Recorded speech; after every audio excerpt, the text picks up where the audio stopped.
నిత్యం ప్రజల్లో ఉండే మహానేత కాంగ్రెస్ రాష్ట్ర నాయకులు కంది శ్రీనివాసరెడ్డి బేల మండలంలో పర్యటించారు. దహేగాం గ్రామంలోని మాజీ ఎంపీపీ బాబురావు హుల్కే నివాసానికి చేరుకుని ఆత్మీయంగా భేటీ అయ్యారు. కంది శ్రీనివాసరెడ్డిని పలువురు శాలువాలతో సన్మానించారు. అనంతరం ఇంటర్మీడియట్లో మంచి ప్రతిభ కనపరిచిన అదే గ్రామానికి చెందిన విద్యార్థినిని శాలువాతో సత్కరించారు. ఇదే విధమైన స్ఫూర్తిని భవిష్యత్తులోనూ కొనసాగించాలని ఆకాంక్షించారు.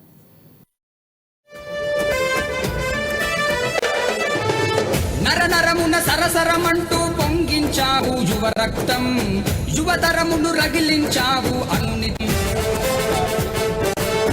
కనకనమున కనిపించను తరగని దయ్యాని రాగం.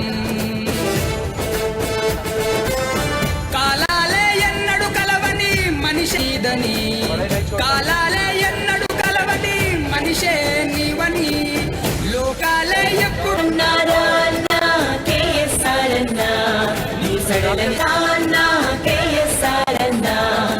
తరగని తెగువకు మేమంతా